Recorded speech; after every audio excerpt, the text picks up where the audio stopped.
Friends, நம்ம இன்னைக்கு பயிற்சி 6ல் 3ல 6வது கணக்கு பார்க்க போகிறோம். வீடியோ ஸ்கிப் பண்ணாமல் பாருங்கள், அப்போ தான் நான் சொல்லித்தரது உங்களுக்கு தெளிவாக புரியும். 6வது கணக்கு. 90 அடி உயரமுள்ள கட்டடத்தின் மேலிருந்து ஒளி ஊடுருவும் கண்ணாடி சுவர் கொண்ட மின்தூக்கியானது கீழ் நோக்கி வருகிறது. கட்டடத்தின் உச்சியில் மின்தூக்கி இருக்கும்போது பூந்தோட்டத்தில் உள்ள ஒரு நீரூற்றின் இறக்க கோணம் 60 டிகிரி ஆகும். 2 நிமிடம் கழித்து அதன் இறக்க கோணம் 30 டிகிரியாக குறைகிறது.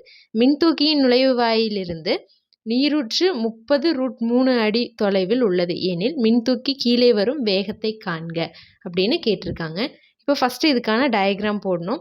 இதே மாதிரி ஒரு கணக்கு, அதாவது இங்கே பாருங்கள், வேகம் மின்தூக்கி கீழே வரும் வேகம் கேட்டிருக்காங்க. இதே மாதிரி ஒரு கணக்கு நம்ம எடுத்துக்காட்டில் போட்டிருக்கோம், வேகம் கண்டுபிடிச்சிருக்கோம்.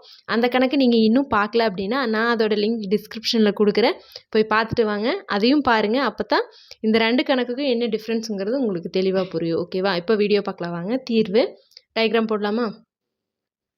ஓகே, இப்போ பாருங்கள். 90 அடி உயரமுள்ள கட்டடத்தின் மேலிருந்து ஒளி ஊடுருவும் கண்ணாடி சுவர் கொண்ட மின்தூக்கியானது கீழ் நோக்கி வருகிறது. இப்போ ஒரு கட்டடம் ஒன்று இருக்குன்னு எடுத்துக்கிறோம். அதை ஏபின்னு பேர் கொடுத்துக்கலாம். ஓகேவா? இங்கே ஏ, இங்கே பின்னு கொடுத்துக்கிறோம்.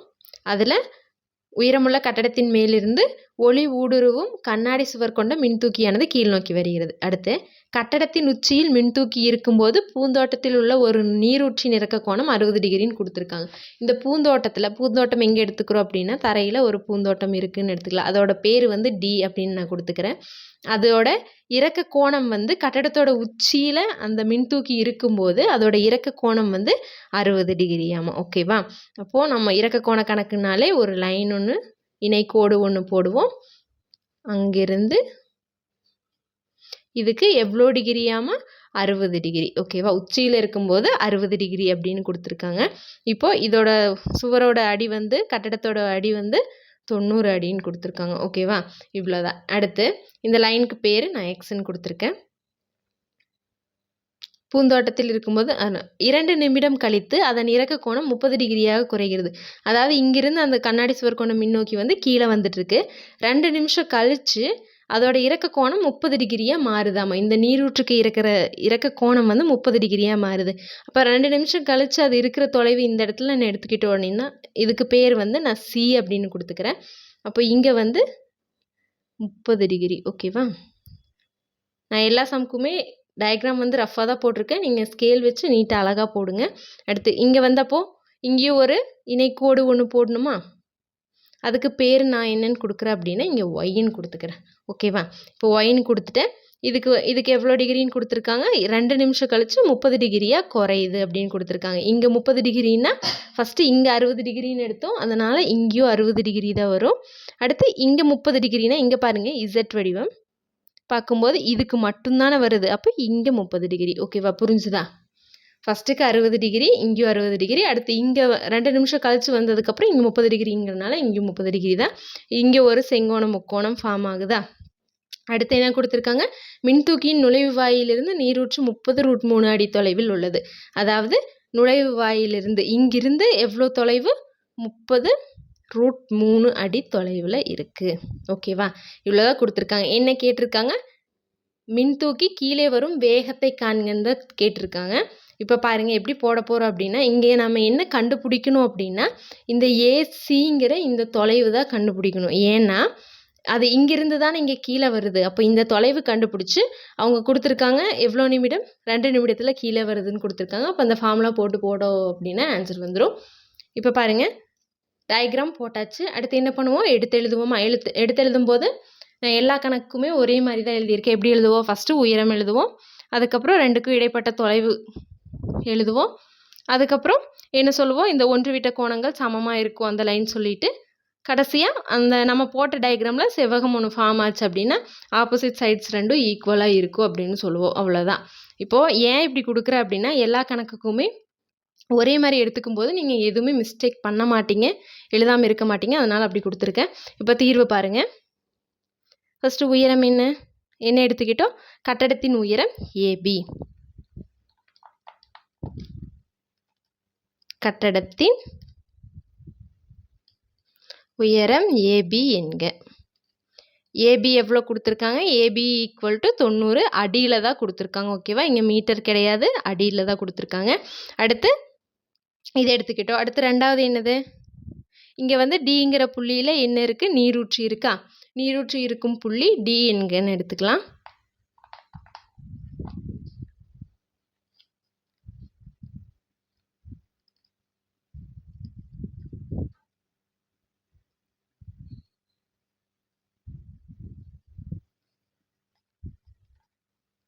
ஓகேவா. இப்போ அடுத்து உயரம் எழுதியாச்சு, அது நீரூற்று இருக்குன்னு சொல்லியாச்சு. அப்போ ரெண்டுக்கு இடைப்பட்ட தொலைவு சொல்லுவோமா.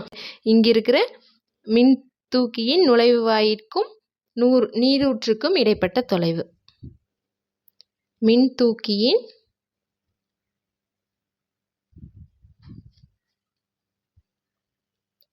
நுழைவு வாயிற்கும்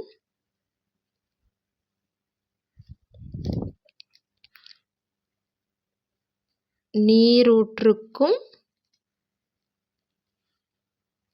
இடைப்பட்ட தொலைவு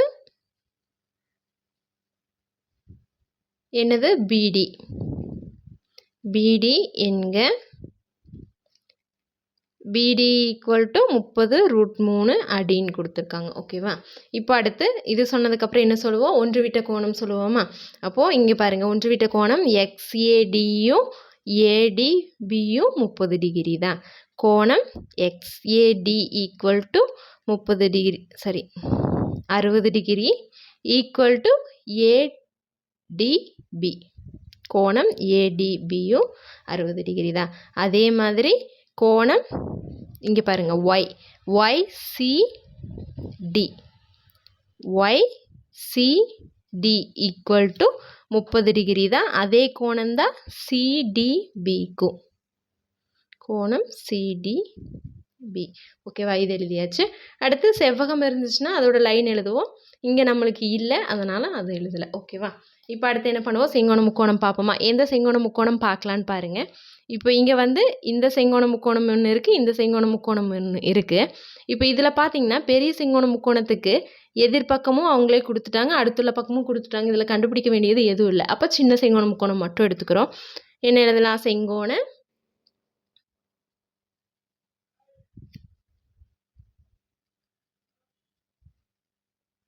முக்கோணம் எது, CBD. பி தான் செங்கோணம், அதனால் பி தான் நடுவில் வரணும்.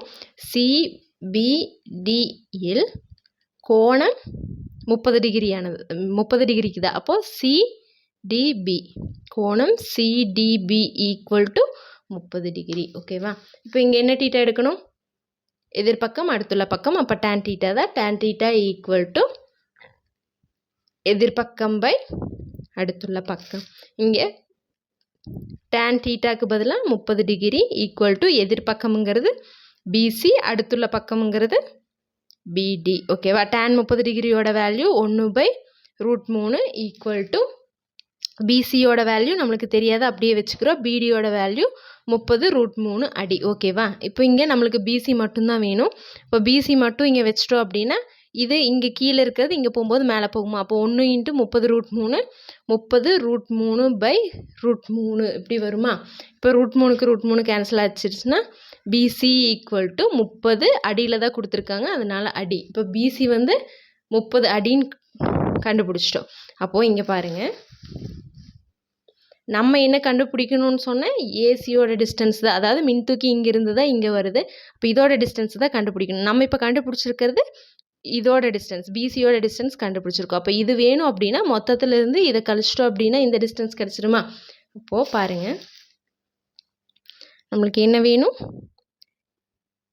ஏசியோட வேல்யூ தான் வேணும். அப்போ ஏசி ஈக்குவல் டு மொத்த டிஸ்டன்ஸ் ஏபியிலிருந்து இப்போ நம்ம கண்டுபிடிச்சி பிசியை மைனஸ் பண்ணணும். ஓகேவா.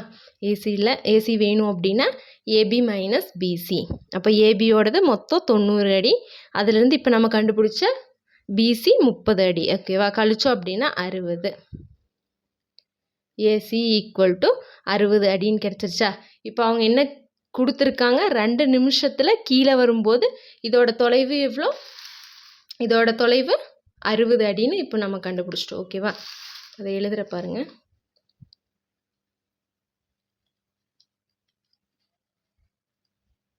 மின்தூக்கியானது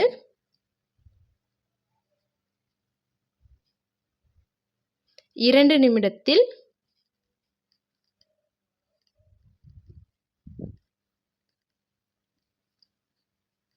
60 அடி கீழே வருகிறது. ஓகேவா? அப்போ மின்தூக்கியோட வேகம் தானே கேட்டிருக்காங்க. மின்தூக்கியின்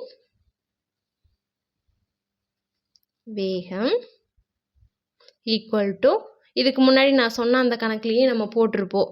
என்னது வேகத்துக்கான ஃபார்முலா? தொலைவு பை காலம்னு பார்த்தோமா? தொலைவு பை காலம்.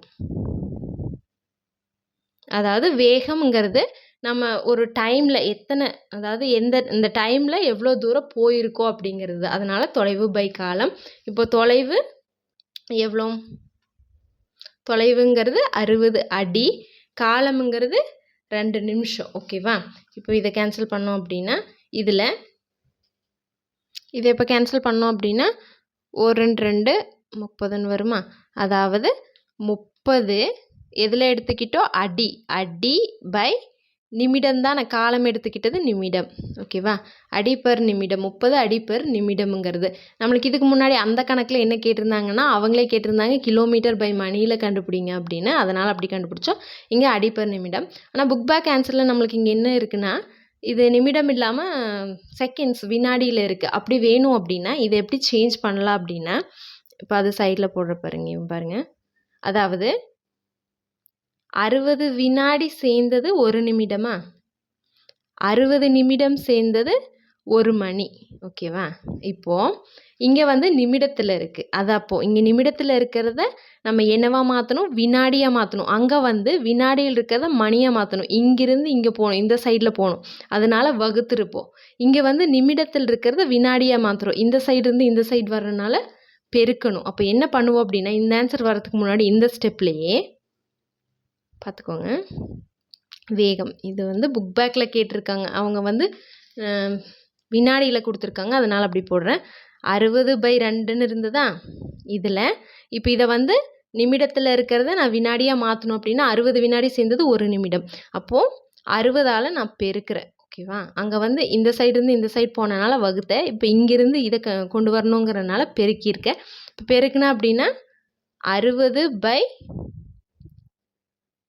2 120ன்னு வருமா? இப்போ கேன்சல் பண்ணோம்னா 1 60 60 2 20 2 60 120ன்னு வருதா? இப்போ இது பாருங்கள், 1/2 அப்படின்னா 1/2 = 0.5. அதை எப்படி எழுதலாம்? அடி பர் வினாடி. ஓகேவா? அவ்வளோதான் ஆன்சர். ஓகே ஃப்ரெண்ட்ஸ், நம்ம சேனலில் போடுற வீடியோஸ் டெய்லி நீங்கள் பார்க்கணும் அப்படின்னு நினச்சிங்க அப்படின்னா கண்டிப்பாக நம்ம சேனலை சப்ஸ்கிரைப் பண்ணிவிட்டு உங்கள் ஃப்ரெண்ட்ஸுக்கும் ஷேர் பண்ணுங்கள். தேங்க்யூ.